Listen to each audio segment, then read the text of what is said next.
Howdy guys, welcome back to another episode of So In Outdoors. Thanks for tuning in. Guys, thanks for supporting the channel. If you're not already a subscriber, make sure that you hit that subscribe button, turn those notifications on.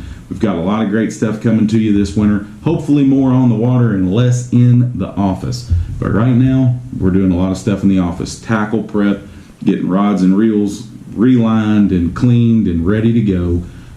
We've already caught bass number one of 2023 and got that out of the way pretty quick. But we're hoping to get on the water more in the upcoming weeks. But right now I wanted to talk to you guys about something. I was at a lake the other day. First time I'd ever been there. It's a lake in central Kentucky, I guess. And never been there. Beautiful lake. And it's a little smaller. I think it's 700 to 800 acre lake. Known to have some really big fish in it. And when I got down there, I noticed that I was missing probably the most crucial piece of fishing electronics. And guys, I don't have LiveScope, so I'm not going to get on that soapbox. LiveScope, I'm sure, is great. I don't have it. I may get it at some point, but I think for me, it doesn't fit who I am as a fisherman. It's one of those things like, you know, to me, if any of you guys follow Randy Blockett, very, very anti LiveScope or active imaging, and I think it's a great tool. It just doesn't fit my fishing style. So in some ways, I say Randy Blockett's right in some instances. But what I will say is that I was missing the most important piece of fishing electronics, and I was lost, guys. Lost without it. So not LiveScope, not my down imaging, not my side imaging, but this little baby right here. Probably the most important piece of fishing electronics that you have, that is the most underrated piece of equipment that you have. These little boogers are not cheap, but they are worth their weight in gold, guys. I mean in gold. And that is your map card. Lake Master does not have this lake mapped. If they do, it's not in the southeast card. It could be an individual lake that you could buy and upload. But I did not know that going into it. So I had a outline of the lake with all blue, no contour lines, and I was literally just guessing. Your mapping is absolutely everything. If you have LiveScope 360 imaging, the highest technologies that you can get in fishing, it doesn't mean a lot if you don't have good mapping. Number one, for the safety aspect of knowing where you can and can't run when you're on the water. And number two, knowing bass behavior, their patterns for this time of year, where they should set up, where they should be staging in the wintertime, areas that they should winter. And knowing that I can locate those just by looking at a map and then be able to implement tactics to catch those fish is very crucial, very crucial. If you could pull up on your map and you find an area that looks right for this time of year, that's where your LiveScope then comes in, your 360 imaging then comes in, to see the structure, to see the fish, to know you're around them.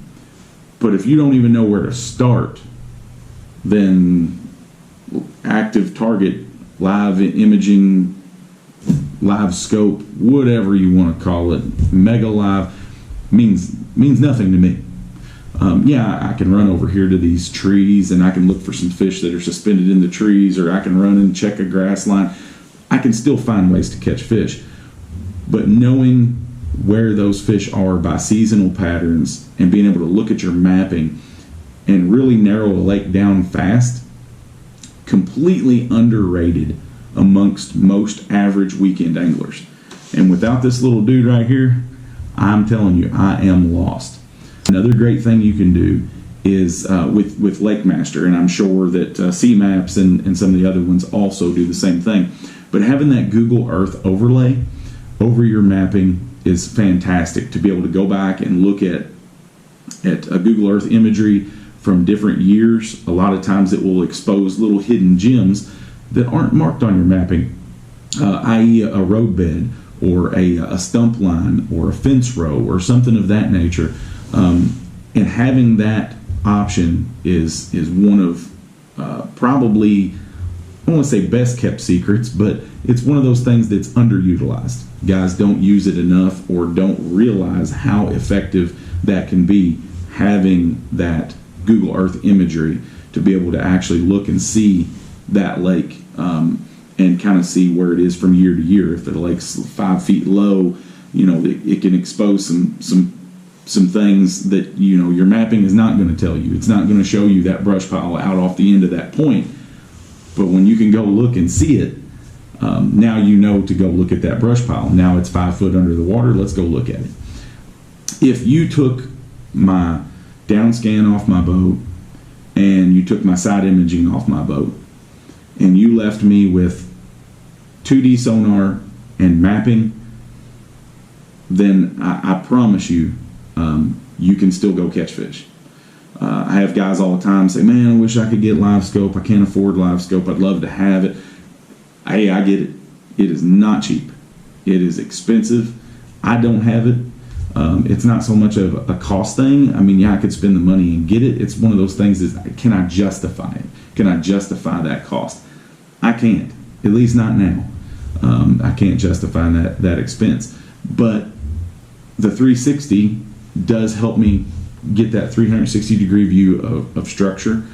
So I can use my map card to find these areas that I want to look at, pull up, drop my trolling motor in, and boom, I can see all the structure around me, and I can kind of tell, hey, there's some fish suspended in the trees over here. It looks like there's a rock pile over here, whatever. But it all starts with that little booger right there. It all starts with that. Without the mapping, I'm toast. A lot of times we take for granted that little map card too.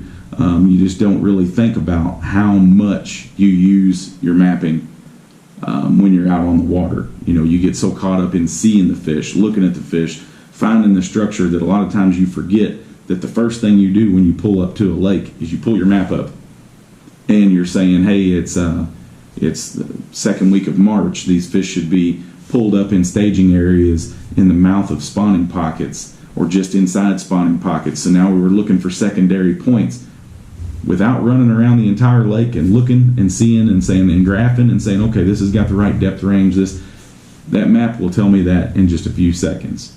Whereas without it, I'm gonna burn a lot of gas. And with current gas prices, even though they're coming down a little bit, I don't want to be burning a lot of gas. Map card's worth it, guys. If you don't have good mapping, invest in it. I promise you, you'll be very, very thankful that you did. Like, subscribe, share with your buddies, share with your homies. We appreciate you. Support all the people that support us. We're partnering with some new people this year and got some great products to showcase and can't wait to get them to you. But support the people that support us, and we really appreciate you all tuning into the channel. Hopefully we will see you guys out on the water making some casts for them old green ghosts. Maybe we can put a few in the boat before too long. Y'all take care.